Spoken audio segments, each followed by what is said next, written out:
My name's Chris. And I'm Kristie. This is the Washing Up Podcast, and it's British Week. Oh, tally ho, jolly good and all that shit. Let's go invade some country and say it's Terra Nullis and then kill all the people that originally inhabited there, at least. Well, we did have a lot of colonial references tonight, including Vandana. We'll come to that. I like her baking protest. Her baking protest was great. But before we get into any of that, a man who needs no introduction.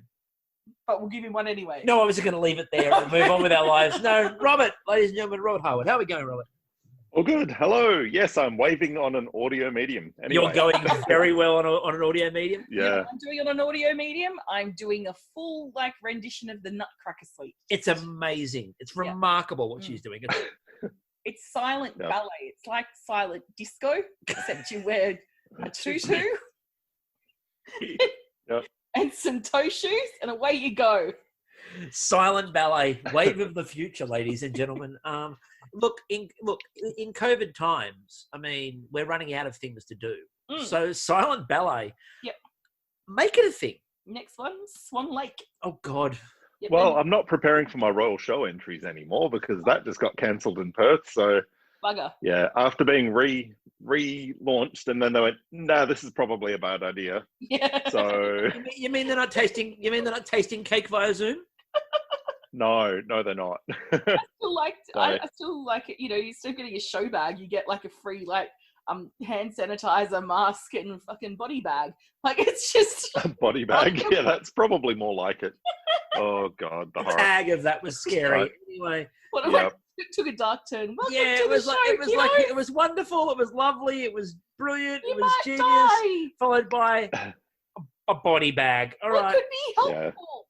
Yeah. You're sort of wasting money on these plastic show bags. You know, biodegradable body bags. Yeah, I mean, you know, Coca-Cola and those things had it right in the old days. The Coca-Cola body bag. Oh, this is taking a turn. Get a birdie beetle! Somebody get a birdie beetle! Body bag. Oh God! Also, well, at least it would be the right shape. So, one, this got very dark very fast. Oh, did it? What? To our Canadian friends, you understand none of this. Do they actually? I don't have show bags, do they? Not really. No, the Royal Agricultural Show in Western Australia, similar to the Royal Easter Show in Sydney, is basically an agricultural and cooking and all sorts of different craft and baking industry. Yeah, like a county fair. But I don't know if they have sample bags, as my mum used to call them. Yes. Or show bags. Do you remember the excitement you'd get as a kid when the newspaper was released with the list of show bags for that year? Yes, I do. Oh, mine was always circling the Shearer and Birdie Beetle show bag. I would circle a bunch of bags that would be sold out by the time I got there. See, I was just looking forward to Sideshow Alley with all the rides having the little posted like a la Japan kind of like please scream internally. You know.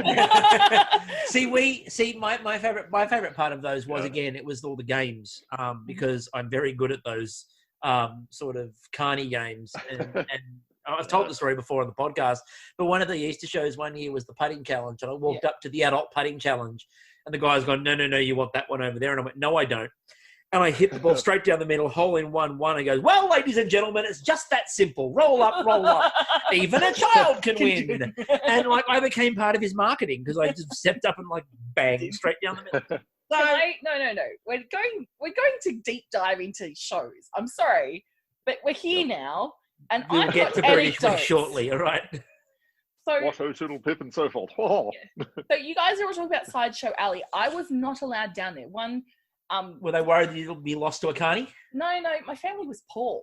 Okay. So you to a carny. Yes, it was more that.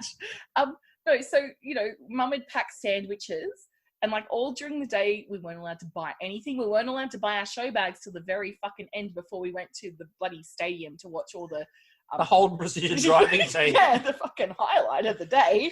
And the muster and the fucking pedal pop line chucking out ice creams. That was brilliant. And then we got to have hot chips and our choice of either a Dagwood dog or a friggin', I don't know, whatever else they had, sausage roll. Like, either a sausage. Cheese on a stick?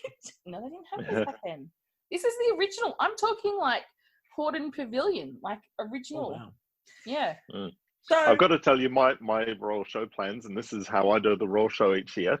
I'm always presenting something, so I'll do a cooking demo or something like that. So like last year I did a demonstration with Mel from the Australian Bake Off, and that was awesome. But yeah, this year I was supposed to do a demonstration for focaccia, just in the cooking pavilions. But anyway, my plan every time. Yeah, I know, right? Focaccia. Yeah, it is. It is now. Yeah, but each year, because I'm presenting something, I wander in, I find the first hot buttered corn on a stick vendor I can find, grab one of those, go in, do my demo, after having scoffed the corn, pick up my winnings from the Royal Show, like cake decorators section, because like, I don't enter unless I'm going to win some shit. Yeah, and then I do another circle, I look at some of the shiny things, grab another buttered corn, and all I've spent the whole time there is buttered corn, and I've been paid for my demo. So, and I've got free entry, so it works really well for me. At the show. So everyone, if you're working out how to attend either a county fair or one of the royal shows at some point, make bank, ladies and gentlemen, make bank. This is going to give our friend of the show, an avid listener, Gabby, who's listening to Katie for the first time, ideas on how she can profit with her stick fetish at the show. Oh, everything. Yes. Because Gabs just goes there for everything on a stick and oysters. Oysters on a stick. There we go. Done. And then to go and barter with the people who do the great big vegetable displays. The one that says Western District spelled out in pumpkins. Yes. Yes. Anyway, Southern Highlands in gourd. It is the only time you ever see gourd. Yes. Anyway, moving on. And we're not talking about the gastroesophagus reflux thing. You know, we're I was talking really about impressed gourds. Kale New Roman. What a font. What a font that is. Anyway, best of British week, because this has got nothing to do with the fucking what we're talking about. We went so non-British, it was actually a little worrying. But let's get into this. Okay. Let's get into this, because I sort of, before we started recording, I posited a question, and then I thought, no, it's better to discuss it on the podcast, because content is better on recorded mediums, it turns out. Yeah. If you actually want people to enjoy it. Why is it that no version of Bake Off can do British week properly? It's true. Including British. Not even British. British do the worst British weeks. Again, I we're talking about before, like Mary Berry once said, again, a Bakewell slice. Not even a fucking Bakewell tart. It was a slice. Like, so close. Okay. Okay. So you go for it. Yeah. My theory is that British bakes, like traditional British bakes that are famous, are generally like pretty basic in terms of not so much the technique, because don't get me wrong, there's a lot of shit I could not do. But in terms of like, like if you go to France, they've got their pâtissière, and then you go to Italy and they go, oh, we're going to do a sfogliatelle, yeah? And you go to Britain and they're like, oh, we're going to make you a pound cake. Like, it's not... The Queen of Accenting, ladies and gentlemen, the Queen of Accenting. Oh, sorry, I forgot to do my British accent. We're going to make you a pound cake, we are, mister. That is the best German I've ever heard. So, I mean, well, maybe. I mean, what's your theory, Robert? My theory is that they just overthink it. Yep, like, that's where I go. I just feel like Yeah. I mean, what I've got to back that up is like what I ended up doing to a pavlova. Yes. Like when I was on Bake Off, I make pavlova. I make incredible pavlova. And the one that I would normally make, I went, no, that's too simple for Bake Off. So I made this freaking monstrosity with all sorts of combinations of things that have no business going together. That's all. That's what I reckon that they've done with British Week on most of them. They go, no, these are far too predictable. We can't possibly have like a Yorkshire pudding, like technical, or a like a Bakewell tart technical. It's got to be something stupid. So let's just go as dumb as we can. It's got to be something semi-weird. Like a brandy snack. Yeah. We'll come to that. We'll get there. We're not there yet. Yeah. We'll get there. Brace yourself. Breathe. I have opinions. Breathe. All right, so we're going to begin with a trifle, which is what they started with. Now, Kristie. Yes? Have you mentioned to your mother yet about the trifle bowl? No. You have not mentioned to your mother about the trifle bowl? No. So I think the last time we were watching this was around the time they may have broken the trifle bowl, the family trifle bowl. And one, getting up the courage to do it, because my mum just knows how to hold a grudge, and some things you go and admit to her and she gives no shits about. And then there's other things that you admit, and then suddenly it's like you fucking killed her firstborn. And I'm sorry to my older brother who did die a few days after birth. That sounds really terrible. This is so dark. But you know what I mean? And then I was kind of gearing up to do it. And then she got diagnosed with cancer. And so I'm like, I will end her if I admit this now. Like, there's a good chance I will kill my mother. Like, either disappointment or shame or a combination of both on top of her diagnosis. So, no. To answer that succinctly, no, I have not admitted that yet. How do I segue out of that? I know how to segue out of that. So, of course, trifle brings back memories. Yes. So many memories of Two Girls, One Trifle. Two Girls, One Trifle. The epic that was the Free From week, and Chris's in particular ridiculous, let's put a whole person in their trifle. This is Australian Bake Off, by the way. This was Australian Bake Off for those listening, where there is... Yeah, I'm still dirty about that because that was part of Free From Week, which ended up being Free From Robert Week. It was Free From Robert Week, we know. But... free from all things sweet, Robert. There you go. There you go. Well, free from all things that weren't naturally sweet. So you're not naturally sweet, apparently. True story. Because here's the problem. And look, I promise you, everyone, we are going to talk about Canadian at some point. Yeah. But with Australian Bake Off, and in particular with that trifle challenge, we've talked about this before. Free from natural sugars. No, it's free from artificial sugars. Artificial sugars. But what it ended up being was basically nothing but just pure natural sugar. Which was like, I'm sorry, but if you ate Chris's trifle. Yeah, so I was very relieved to see that tonight. Just normal trifle. Sugar. Well, mostly trifles. Julian. Yeah. Ganashed it. Now, Robert, that was horrifying. I did a search. Okay. Yep. I did a search to see if I could find this mysterious ganache-covered trifle of which Julian spoke. And I hunted high, I hunted low, I found a horrific pumpkin trifle, which is possibly one of the worst things I've ever seen. I think Corey might be responsible for that. I think Corey might have had it. Yeah, he might have done that. But I could not find a ganache-covered trifle. What say you on the concept of ganache-covered trifle?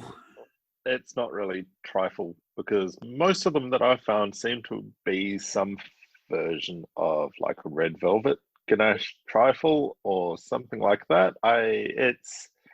There's a whole textural issue with that because ganache, when it's really cold, it kind of sets quite firm, and it's not that pleasant to eat a big lump of cold ganache, like in amongst all the lovely soft things. Wouldn't it be mousse rather than ganache that would work? Yeah, if you did a whipped ganache, maybe that would be nice, but even then, it's a whole textural thing. It's just not right. It's wrong texture entirely. It looked like the way they had it like displayed in the drawing and stuff like that as well and the way it came out, it looked like they were sealing a tomb. Like they'd done all the trifle and then they'd got the ganache and just put a hard seal over the top of it and like, we're going to seal this freshness and then for the next 200 years, and then you can dig up a trifle and eat it, seal it in ganache. I got to say, when I saw they were doing trifle on Canadian the first time around when we watched this, I'm like, oh my God, this is amazing trifle. If only I could have done a trifle on Australian Bake Off that wasn't a stupid free from like refined sugars trifle. I would have done so well. And then I thought about it for a bit and I went, no, I wouldn't. I would have overthought it and done something freaking stupid. But anyway, it's all good. I loved Sabrina's trifle, like seeing her do the Swiss roll or the jam roll to pop at the bottom of it. That's just for me, classic trifle is seeing the slices of roll around the edge. And I mean, we got more importantly with that, we Boozed up. got, and more importantly with that with Sabrina's, we got a Nonna alert. Nice. So that was where we got our mention of Nonna, and in fact, and again, holding to truth, where the Nonna wasn't going to give her the recipe just yet. No. I'm holding this. You don't get it. You haven't earned it. I like the fact that this was basically an excuse to put booze in everything. It's literally what this challenge felt like. It was, we've got a lot of booze. Let's do it. How can we put all the booze in there? And James went, I mean, outside of the blueberry bit of it, probably fairly traditional in terms of the Jacon and the gin. Gin. Wow. Yeah, but that would go well with blueberries. But it did. Happy with that. But to be a trifle, you've got to have like sponge, you've got to have jelly, you've got to have custard, you've got to have cream, and you have to have booze or some sort of a pungent flavor in there that'll operate the same as like booze. If you don't have that, you don't got a trifle. Doesn't matter what you're doing. Was there? You didn't say Ganache, Robert. You didn't say Ganache. I may have missed it, but I didn't see much jelly or jello action going on. I didn't see any. No, I didn't either. Maybe it's a cultural. And especially especially when you're thinking British, the Brits, they love their like weird ass aspics and jellies and they love jellies all the way through things. Yeah, they're mad for it. So my mum likes to put wine jelly in. Port wine jelly is the unsung hero of jellies. Yeah, port wine jelly is like an absolute must, in my personal opinion, for like trifle, especially Australian trifle. If it's not a port wine jelly, if you're using a lime, you can get right out. Yeah, use a lime jelly. Huh? You should be just sent to Nauru. Like that's just un-Australian. Un-Australian. Fuck Nauru, we'll send you to, I don't know, somewhere worse. Now, sorry, because I'm still in Royal Show phrase and because I was so horrified by the Brandy snaps, I've gone full like CWA, like Country Women's Association, older lady who has many strong opinions, kind of. CWA came up. The CWA channeling that. They did come up tonight at one point where Leah asked a question, which was, where are the pumpkin scones? And my comment was, probably with the CWA, which is normally where they are, in all honesty. So anyway, getting back into sort of a couple of the different things. Bruno, there was one moment which I loved of Bruno in this first part of this challenge, which is when he was talking, him and Rochelle went to the bench and they were talking about the addition of rhubarb. Yes, no, that was Terry. It was the way. It was more importantly, it was the way he said rhubarb. Rhubarb. It was so like it was Bruno just amping that up. It was Terry did the rhubarb. It was just. You were quite tickled by that, my love. I was, but I mean, to be fair, and I mean, if you have downstairs, were you tickled by it downstairs? Bit of a private moment. Yeah. But I would suggest to everyone, if you haven't listened to our Bruno conversation, go and listen to our Bruno conversation because A, he's amazing and wise and just fantastic. But B, just listen to him talk. I mean, I could happily listen to Bruno talk for hours and it would just be beautiful. Well, that's why I've got so many downloads and listens. Yeah, I just kept it. Yeah, not only does he have a delightful accent. File, not only does he have a delightful accent, he is just terrifyingly smart, thoughtful, considerate human being who's truly just trying to do his best for like improving the world of cooking and improving just the lives of the people around him in general. Like you listen to that interview and you're just like, oh my God, I loved Bruno before, but I love him even more now. Amazing. But he's amazing. And look, whoever came up with the idea of like, trifles is my Patronus because that is fantastic. I am here for more trifle all the time. Even ones with ganache on top. Look, I'll give it a bell. See, I personally... I'd give it a go. I personally loved, and it's partly because I get to do her song, of course, but Vandana, Chris's favorite baker, Vandana, what's she baking today? What she's baking today, it turns out, is basically a trifle that is really, really, really close instead to a pavlova. But she said they don't, she was very proud she made a trifle for someone from the prairie. Now, I don't know. Mango, kiwi, strawberry. Now, I don't know what it is about the geography of a prairie that means that making trifles is dangerous And second, contentious. yeah, I mean, well, it was the addition of kiwi, no doubt, Yeah. which was very contentious for the prairies. So I don't know. I mean, I looked at those flavors: Very mango, anti-New Zealand. They're mango, not fans of kiwi, The Hobbit. mango, kiwi, and strawberry. Oh, I'm thinking either face cream, shower gel, or pavlova. They're my three thoughts. The latest in herbal essence.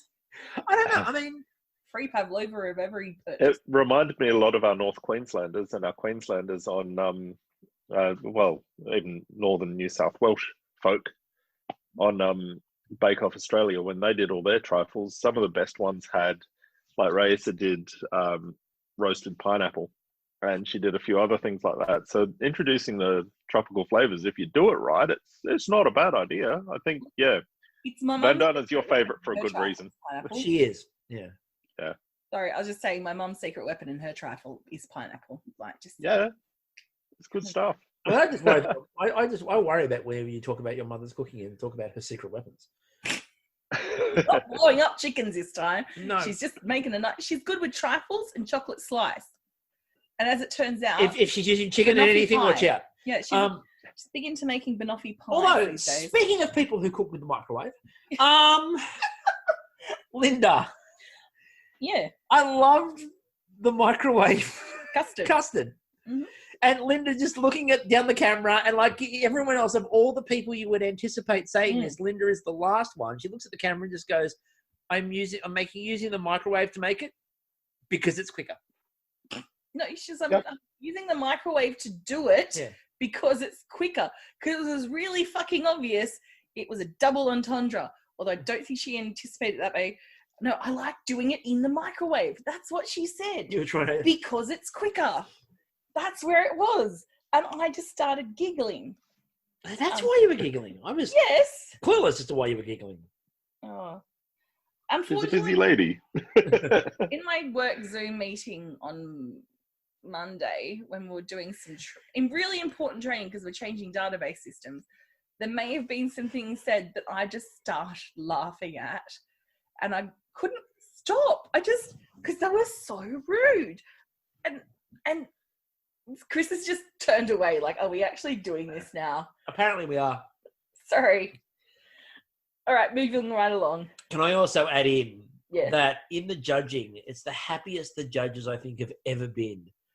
I give credit to all of the booze, and especially the amount of limoncello that Sabrina put in hers, which seemed to make them delirious. Enough limoncello to become lethal.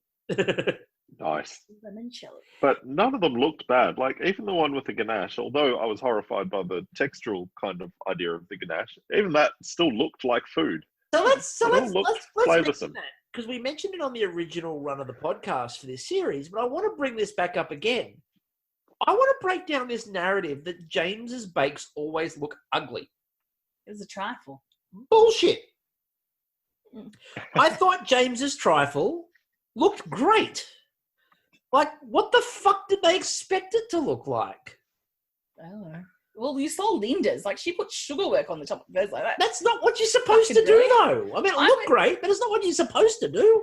Who goes, you know what, I'm enjoying this trifle, but you know what it needs? Sugarwork. Me! Because I saw Linda's, and now all I want is a trifle with sugarwork. Same. I'm with you on that, because Linda is just amazing. Yeah. But yeah. I didn't even know I wanted it until I saw her do it. James had berries. Yeah. It looked good. It didn't look bad. And it doesn't look good. I'm like, what do you mean it doesn't look good? It's coated in fucking blueberries. What's wrong with blueberries? Maybe. Well, they're not Saskatoon berries. That's what's wrong with them. They're not Saskatoon berries. We've now established that. Yep. And they're very, very real. They are very real and very, very delicious. Yeah. So we've actually still got a packet of them somewhere. Anyway, they were quite good. I'm not going to lie. They were actually quite good. Shout out to Jody. Shout out to Jody. All right. So after the judging of the signature, I'm just going to introduce this next one. And then I'm just going to let Robert go. Robert, Brandy snaps. Yep. Discuss. What they made wasn't a frickin' brandy snap, because why the hell did it have corn syrup in it? And I've never seen a recipe for brandy snaps that requires 12 minutes of freaking anything other than cooking. Like, what? You don't have to dissolve the sugar in a brandy snap. It's got 5 ingredients. It's golden syrup, not corn syrup, because corn syrup has no real flavor. Why the hell would you use corn syrup when you could have something that has flavor? For fuck's sake, sorry, bad language, but just use golden syrup. It's got flavor. So it should have golden syrup, butter, brown sugar, plain flour, and then a little bit of ginger. That's it. You don't need anything else. All you have to do is just melt the butter, throw the rest of it in. It turns into like a sandy, sloppy kind of dough. It shouldn't be pipeable. You should be able to spoon it out, slap it on the mat, and it'll start to spread on its own before anything else happens. You throw it in the oven and it continues to spread out into a lacy little web. You just tidy the edges up so that they're all the same size and then roll them up when they're a little bit cooler. What? No wonder they were struggling, because why did they have corn syrup and what were they melting for 12 minutes? What? Why? Your brain, apparently. No. I've got a feeling that they looked at the Brandy Snap challenge, came up with it, went in and went, oh shit, this isn't going to take long enough. All right, we got to change it. No, this makes too much sense. This is far too logical. Because in Australia, we have a lot of refined sugar, which is why we don't have corn syrup in a lot of things. But I know in North America, corn syrup is a big thing. Is big corn syrup keeping the brandy snap down? Possibly. Is that what's going on? Quite plausibly, in all honesty.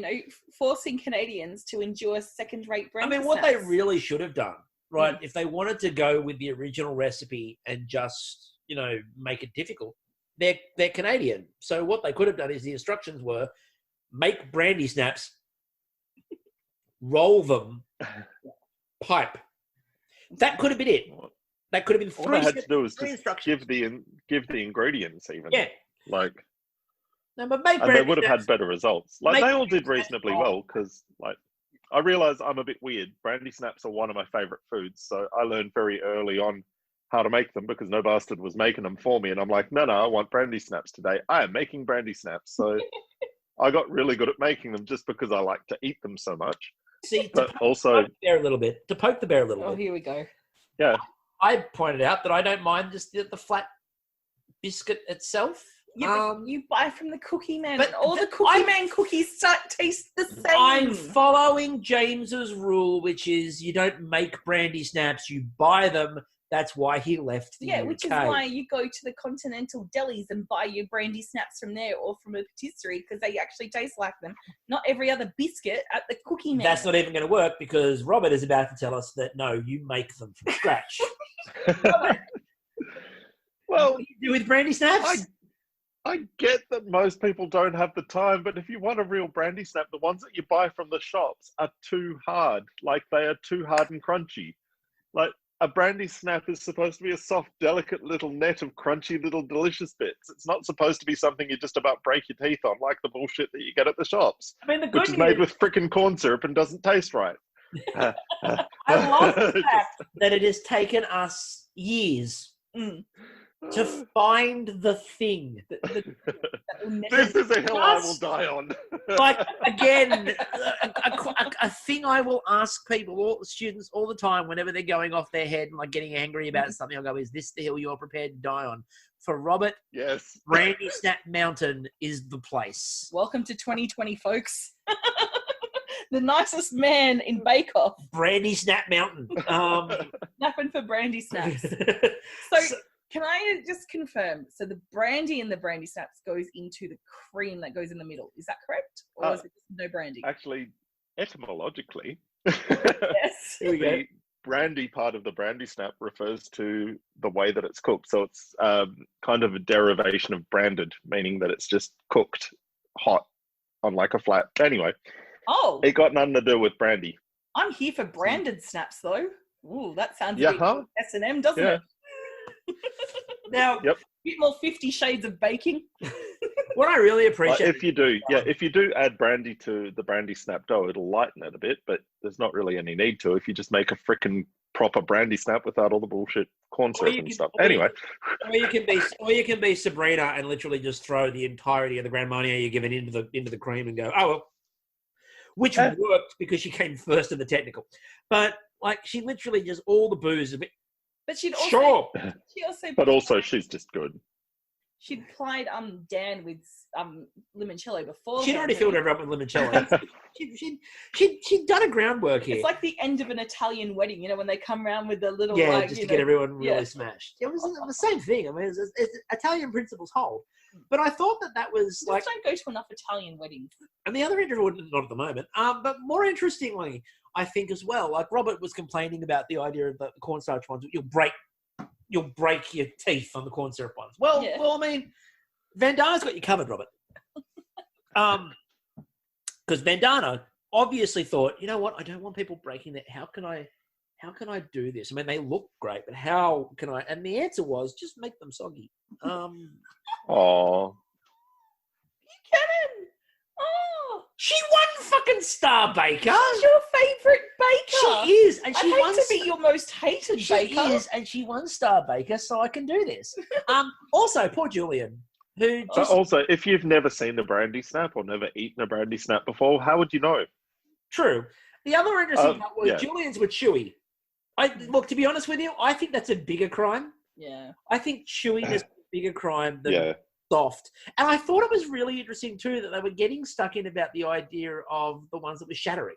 I'm like, it's crunchy. What do you expected? Look, I'm just going to go back to every time I see a brandy snap, I just have a sad moment because I just think of honey snaps, which were Arnott's biscuit that they stopped producing, and they were the perfect, like, for me, biscuit in the world, and they just don't make them anymore, and it's sad.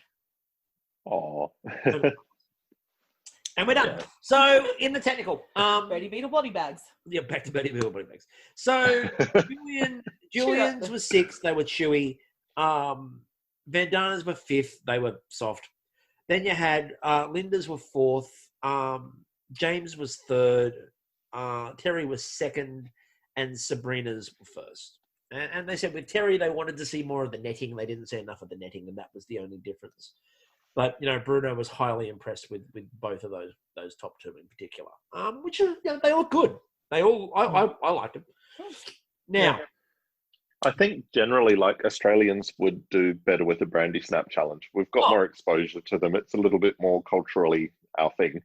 But also, we've got 12 years of MasterChef tweel bullshit. Oh yeah, I wasn't going to because if Joe's listening to the podcast, I don't want to bring up twirls. But, but MasterChef is basically just one big episode of dome mold, tweel, and soil, smear. Dome mold, tweel, soil, smear. So we've seen every possible iteration of a tweel or snap or brandy snap type thing on MasterChef for the last 10, 12 years. Ad nauseum. Sabrina sort of, as she said, they're different, but Sabrina was calling on her cannoli knowledge. Yeah. It's a good comparison. It really is, like texturally. Yeah, it is. And even the way they're rolled and stuffed. Yeah. You just don't have to deep fry a brandy snap. No. True that. Well, you wouldn't do that. I don't want to deal with leftover oil. Like, imagine how good it would be, right, to have a tray full of cannolis and brandy snaps, like just one after the other, just like this little kind of zebra crossing. You're talking my food dreams here. I can beat that, Robert. Okay. Everyone loves a turducken. Cannoli, brandy snap inside. No, on the outside, because you have to deep fry the cannoli. Because if you deep fry the brandy snap, it would dissolve. Yes. So it has to be cannoli. Deep fried. Then you take it out. Drain, and then you put the little lace net of a brandy snap around the outside. Yes. And a tweel around the outside of that. There you go. That's your next turducken. WA show thing. After you've done Where the Focaccia, you turducken and tweel. Tweel turducken. Tweel turducken. Where the bloody hell are you? The Australian tourism campaign which actually lowered tourism to Australia. Yep. And now we had the lowest tourism of all time. Yes, lowest tourism of all time with that commercial. It ruined her career. It got Scott Morrison, funnily enough, fired from his advertising job in time to go and get a job in Parliament. Anyway, you know what? If you had a time machine, if you could just go back and stop him, like give him a better campaign, daily marketing, we wouldn't be in the schmozzle we are in today, Australia. I love the way you described it as a schmozzle. Anyway, so high tea. Now, schmozzle. I think they missed the trick with high tea, and Robert can confirm this, of course, because as we know, Rochelle Adonis, very well known for the high tea. But they don't mention that. Like, you don't get, like, on Bake Off, you Not don't get... one Highgate mention. No, but you don't get Maggie Beer talking about Pheasant Farm, and you don't get Matt Moran talking about Aria. I mean, they could have at least had to talk about the fact that she's, like, made a career out of high tea. But no Rochelle Adonis has probably one of the most famous high tea rooms on the planet in Western Australia, of all places. And I have been trying for the last 3 years to get there, but I work weekends. Tash works weekends. That's my wife, and she's in real estate. So it's like, oh, okay, in 3 months' time, on a Tuesday afternoon, we both have a day off. We can book this. We can make this work, and then something will come up, and we're like, no, it's just not happening. Yeah, a plague hits. I know. Oh. But seriously, I have been trying and trying and trying because I like little foods. I like tasty foods. Rochelle Adonis likes sparkly, tasty little foods, and they all look so good. So good. Yeah. So I just want a high tea. That's all I want. 3 years. I thought it was interesting. I wonder if they're doing like home delivered now. You know, because it's COVID. You can't go in for high tea. It's not the same. I want the I know. Rochelle, if you happen to be listening, are you Uber eating? Can Robert get some Uber Eats? High tea. Can we manage this? Can we arrange it? That'd be fantastic. And then when you click on, do you want utensils and stuff? It's actually, do you want doilies? And yes, it's doily delivery. So I look. No, what I want is the matched liqueurs and wines. Thank you. But anyway, while I'm not anti-high tea, I'm genuinely not anti-high tea. I don't like this as a challenge. It's a bit too choose your own adventure for my liking. It's a bit too vague. I don't like the vague ones. My other big problem with this is, for example, it was a high tea, but then it just became make whatever the bloody hell you want. They didn't even have to be British themed, as was seen by Sabrina making all Italian. Yeah, but Italy's in Europe, and that's near the UK. Don't tell the UK that they're European. No. There was a whole Brexit thing. They've already said that they're definitely not European. There was a whole Brexit thing. Look, I liked it only because there's a lot of little things that I just love a high tea, and I love watching one being made. I did feel for James, who kind of got the size wrong. Bigger is not necessarily better when it, particularly in a high tea. Bandanas I loved, and I'm really surprised she didn't just put down, give us our fucking diamond back. Is it a diamond or a sapphire? Sapphire. A sapphire. Give us our fucking sapphire back, Queenie. Something along those lines. It was good to hear colonialism referenced. Yeah.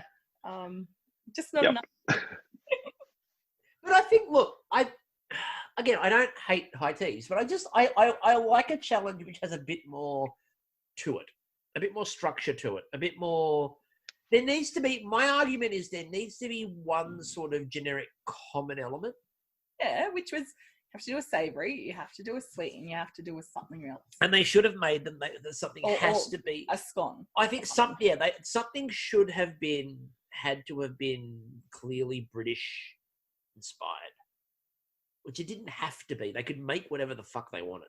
Yeah, Julian made mackerel, smoked mackerel. That great British tradition. Totes British.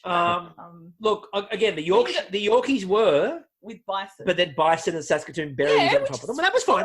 That was fine. That was good. If they said you had to do a Yorkshire pudding, and you could do whatever you wanted with it, not an issue. Or a sandwich. That was pretty exciting, though. Yeah. That was quite good. But the sandwich, and look, James obviously went really traditional with that sandwich too. For me, a high tea isn't a high tea without a sandwich. And I am old school. I do love a good cucumber sandwich with the crust off. at a high tea, like not just in general, because that's just fucking. Yeah. You see, I have issues with like high tea sandwiches because it's a little bit too much like they go down the club sandwich route, where you've got too much bread to filling ratio on a skewer.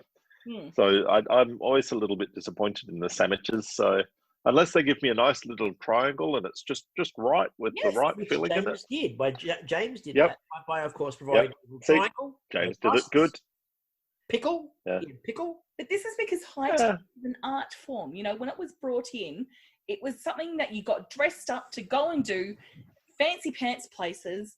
And now places try and do it, and they try and do it on the cheap. They think high tea, just whiz bang fucking servo sandwiches, you know, dry as a drover's dog and his dinger donger, just served up with some shit ass fucking frions or fucking mini muffins. We're on a cultural tour tonight. That's not a high tea. That is down to Woolies and just grabbed whatever the fuck was on special. A high tea should be thoughtful. It should be like little, like, happiness bites that go into your face. And happiness bites that go into your face. Yes. If Rochelle Adonis wants to use that as a slogan for Hygro, I don't think she'll have a problem with that. $200, it's yours, Rochelle. There you go. But you know what I mean? Like, it needs to be a whole experience. And you're absolutely right, Robert. It's not the same if you got an Uber Eats. High tea is a full sensory experience. I don't know. What did you reckon about, you know, was there anything you particularly... Sorry, you've completely lost me because I've just started looking at the RochelleAdonis.com high tea website and I'm just drooling. So anyway. Can you save your porn for later? Like, just... Yeah, was there anything in particular that out of all of that you really liked? Like, in particular? I don't know. I really loved the Yorkshire pudding stood out for me. I really liked that. I thought that was really out of the box thinking. I thought that was really intelligent because she made the vessel so that, like, a high tea is kind of interesting because the idea is that they should be bite-sized things. Yeah. But it's a little bit more formal. So you've got a little bit more scope to play with, but they should still be bite-sized. So when I've done high tea myself, I've done it with I'll do like petit four size cake slices, so that you can just pop the whole thing in your mouth, or it's 2 bites at the most. Yeah. Tash will do arancini balls because they're just like, it's a way to just pack a crap ton of flavor into a tiny little bite. Or my favorite thing is okonomiyaki, of course, bite size. That's because your favorite. I love okonomiyaki. Yeah, Robert, that's your favorite. Also, it is, but also it works really well as a high tea thing because it's like a little blini. You've got a tiny little like cabbage pancake that's just stuffed with flavor, and then you've got the okonomiyaki sauce and the mayonnaise and the bonito and the fresh little spring onions on top of it, and it's a perfect bite. So I really liked what Linda did too. Well, I don't know, mochi, you end up chewing for too long if it's not done right. But yeah, you're right. Like, it's that idea of like little bite-sized things, and doing something like Linda's Yorkshire puddings was just like, it's cramming a metric crap ton of flavor into a bite-sized morsel. So I thought that was really exciting. I've never seen that on a high tea table before. Yeah. No, I thought it was quite clever. I thought it held quite true. And again, I liked the fact that she started with the Yorkie, then went with the bison and the Satsuma. But as they said, probably should have done the whole bison and then shaved it so that it kept the moisture of the meat. Yeah. I loved her scones as well, like the goat's cheese. What were the lemon, goat's cheese, and there was a herb. Yeah. Basil. Yeah. Yeah, it was basil. Yeah. Basil. Yeah. They were good. And looked how fluffy they were. Like, they looked so light and fluffy. And Sabrina's scones, like little scone cones, looked gorgeous too with the peaches and stuff. And I mean, also, I was disappointed in the high tea. We missed a trick because we saw this in the first challenge. And I forgot to mention it. But Linda made the sponge and cut the pieces of the sponge so that Dan could just come along and eat sponge. And just like openly just sliced it up for him as he came up there. And I thought that what we did miss a trick on Yeah. was these were all bite-sized pieces of food. Like, we missed a trick on Dan, just making them disappear as he went down the... I'm sure they made 3 rounds. He goes past with his own little tray. His own one, and one of these, and one of these. But the skill and like the neatness with which Linda did her little caramel chocolates, like they were pretty. Oh yeah. And Terry, when they gave you that feedback on the eclairs being too big, I'm like, fuck off. Eclairs can never be too big. Now we do also have to even at a high fucking tea. Now we also have to mention that the sweet potato fritters. Yes. Which Terry did. Mm. I've made those. Mm. I may have been fortunate enough for Terry to go, here's the recipe. And wow. They are incredible. Yeah. Like, I can 100% recommend those. They are delicious. They're work. Yeah. There's a lot of work in them, but worth it. Very much worth it. The spice mix, it's so nice. The flavor profile is so good. Yeah. One of my favorite things I think I've ever made from any of these shows is that. It was so good. James. Now, I felt for James because, he's gone, I'm inspired from my childhood. And it's like, your country's with you. Do it for England, James. And, I would have eaten his sandwiches quite happily. I think he's just lucky to have survived, because as soon as it's something where you're expected to do well, like Jude, the most Canadian on the face of the planet, got out in Canadian week. And of course, James won. And of course, James won Canadian week. So, yes.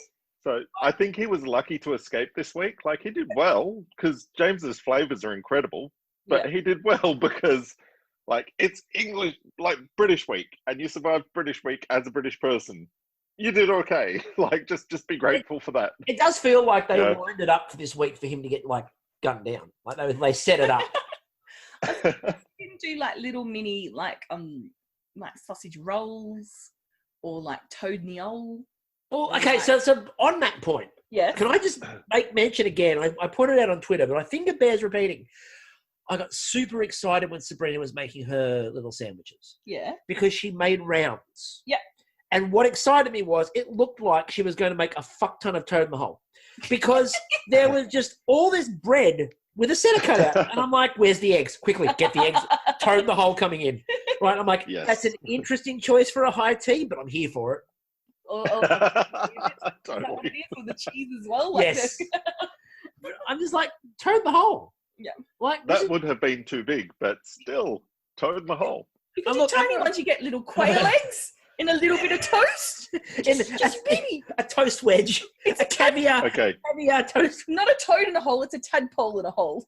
My grandmother... Okay, you joke, but I would love that. That would make me so happy. A round with a little round cut out of it and the quail egg in it, all fried up nice. Why, Rochelle, again, $200, yours. But my thing with that is that my grandmother used to make, that was one of the mistakes she used to make. She didn't call it toad in the hole, she called it frog in the pond. And so for the first few years of existence, I went around thinking it was frog in the pond. And then someone talked about toad in the hole. Toad in the hole? What do you mean frog in the pond? No, it's toad in the hole, not frog in the pond. Okay, sure. It's an amphibious creature in some form of water or gap.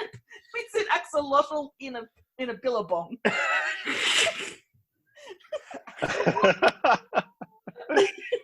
It's an amphibious creature. So in a water. With all that in mind, we had a salamander in a lake.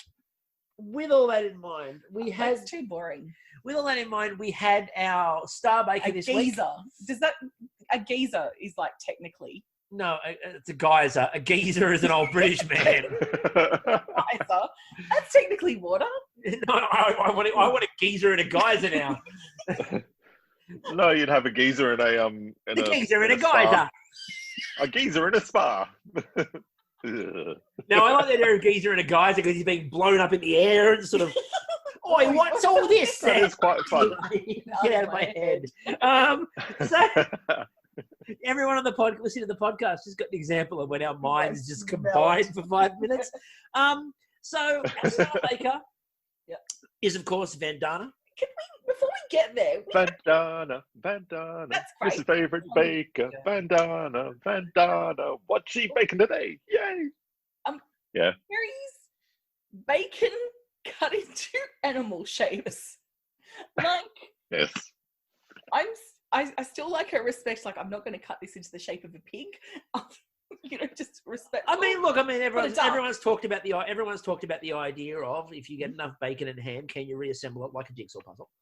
Mama, I made Peppa Pig. Yes. But no, I love it. And look, every time that people go, your crazy theory that it's actually Terry Irwin is not a real thing, she does something like cut bacon into animal shapes. All that experience running a farm. It's how she reinforced the learning with Bindi and Bob. Yeah. It's just like going, okay, what's this, Bob? He's 10 months old. He'd be like, duck. She'd be like, no, what kind of duck? He'd be like, mallard. And I don't know why Bob's suddenly British for years when he was a baby. Bob, the British baby. And what does it taste like? He eats it and goes, bacon. And then we get to the next animal. What's this? Kangaroo. What does it taste like? Bacon. And it's just the whole time. What is this? Bacon. So look, your children would grow up thinking that every animal on the planet was bacon, and that's going to be a disappointment. That's like that. Now we need to talk before we move, because we do need to talk about something with Robert. Mm-hmm. Oh yes. So when they were trying to work out about how they kept the moisture in the bison, Linda is my favorite human. Oh, Linda says throw bacon fat. Now, is this an accompanying piece of life advice to your life advice? Is it a cultural difference, or is it like a lesser experience? No. Hers is from a place of like deep knowledge about how to make food structurally correct and how to give it the correct mouthfeel. Mine's about, oh crap, I don't know what else to do, throw bacon at it for flavor's sake. So at least it has a bacon flavor. Because if it tastes of bacon, at least you've done something right. So yours is a plan B, while Linda's is life advice. Yeah, Linda's is life advice. Mine's are, oh shit, I have failed here. Let's throw bacon at it and hope no one notices. It's just you in the where the focaccia stand, right? Doing your demonstration. It suddenly starts turning to like shit because like a bloody pig has escaped and is like there, go away, blah blah blah. Getting stampeded by like Clydesdales and those chickens going everywhere, and you're like, oh shit, this is fucked. And you just disappear in a cloud of bacon. Just and gone. Yeah. Not a puff and smoke. Like puff of bomb. bacon. No. Puff of bacon bites. Yes. Yeah. Just gets a little jar of bacon bites, throws it in the air, and runs away. Lardons. Crack-a-lack. Runs away. So, Bandana wins Star Baker. Fair enough to look. What she made looked delicious. Yeah. It's Bandana. Her flavor balance. And I mean, again, Bruno's spoken about it. Bandana's flavors are just amazing. And that whole geographical disadvantage of being on the prairie and making a trifle didn't matter tonight. And arguing about colonialism worked too. Yeah. So and also when we got to the who was going home, look, while I felt really bad for Julian, the benefit of this week was he didn't go home for being terrible. No. Just like they said, it was just a little bit of technique that let him down, and that was it. The flavors were there. This is where Canadian Bake Off, like for the first season, they started out so bloody strong. They were like, they got a really good pick of bakers. Nobody's gone home because they're crap. They've just gone home because they've had a bit of a rough day or they've made a bit of a strange decision. Yeah, case in point. No one's gone home because, yeah, exactly. Nobody's gone home because their food's shite. Nobody. No one's gone home and you're like, oh yeah, they totally should have gone home. It's just like, oh yeah, that makes sense, but that's just the luck of the draw. That was a bit rough. Like, yeah, the balance of flavors in the food that's being put up by the bakers in like just the first season of Canadian is really exciting. Unbelievable. Like that's the thing. That, and we like the fact that if you're going home, you don't want to go home because you're shit. You want to go because like someone actually has to. Yep. There's a contraction to here that someone needs to leave. And look, guys, we can't finish the show if you're all still here. When you in that first episode meeting all the bakers, it was really about I'd be happy watching any of these bakers continue on their journey through the tent and in the pavilion. And I've noticed, particularly in the British show, you know, in the past couple of seasons, there's been people that's like, how did you get there? Yep. Like, what are you even doing in there? It's been really frustrating because then you get lost with like the actual people who are talented and should be there and who have the skills to. Yeah. And there's definitely been some moments in British in the last few seasons where you look at a couple of people and go, I don't know how you're still there. And that's not where it should be. It should be the fact that, you know, everyone there clearly deserves to be there. And if someone goes home, it's because someone had to go. It's just, that's sort of the way it should work. So I like, again, the way they started with this first series, again, was really strong. Yeah. And like much stronger than anticipated. And, you know, I think it was stronger than Australian even, like, than our first season. Our first season was great, but just this is an unusually strong season. Just well, like Australia's first season was strong because they technically had the missing first season to go, let's not do that. The Channel 9 series, the best thing about the Channel 9 series in Australian Bake Off was it was a what not to do. Yeah. And they used it as a what not to do. They looked at it and went, no, don't do that. So when the next set of creators came through, they really put the heart back into the show and made it. The worst thing about that is the bakers on the first season were incredible as well. Yeah. Like the bakers on the Channel 9 season were incredible. They need a redo, you know? Like, they do need a redo. You know, bring it fucking back, you know? Them and the Kiwi bakers, put them all together. Yes! Yeah. We can call it the series that Bake Off forgot and just redo it. That'll work. I'm happy with that. Good news is none of the Canadians will be on there because they haven't been forgotten. No. So, well, how could you? You've got people who, like Jude, they're bigger than the show. Like they're like, oh my god, I love them so much. Like Pierre and Sinclair, who had such an I'm sure Sinclair lasted more than 2 episodes. I'm like, why?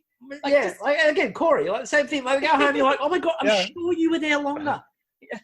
Yeah. I'm so sure. Because we were rhyming allegory and story. Yeah. And Montessori.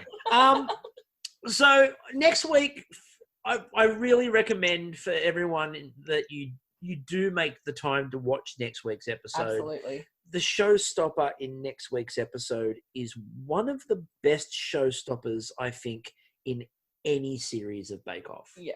It's absolutely keep raising those brilliant. Expectations. I'm going to raise them because you know for a fact they meet them. Yes. It is one of the best showstoppers that has been done in any series. And I'm not just saying that. So definitely make sure you watch that. As always, Mr. Harwood, absolute pleasure to have you. Thanks for letting me come on and rant. Anything you want to plug beyond the Brandy snap itself? And where the focaccia? Well, no, everything I want to plug has been shut down. So anyway. Online tutorials and he like... Well, yeah, if you want to, actually, I've got a damn fine recipe for pork crackling on facebook.com/Roberts Cakes and Cooking. Or you can go to go to the Washing Up podcast and look at my crackling, and that'll do you. No, we'll link you to that thing. Don't. Oh my god. My crackling is sensational. It is, but did you do a friggin' tutorial on it? No. We were too busy eating it. Yes. We're too busy. And you too can make your own crackling cloud to disappear into. Just hells to the yeah. Yeah, it's funny. I don't eat a lot of meat, but when I do, I do it well. So basically, Robert's Cakes and Cooking everywhere. Find it. Yeah. Right, definitely worth it. So until next week. Yes. I'm still Chris. And I'm still Kristie. And we will catch you all later. Roll up, and come and do the Birdie Beetle Body Bag Challenge.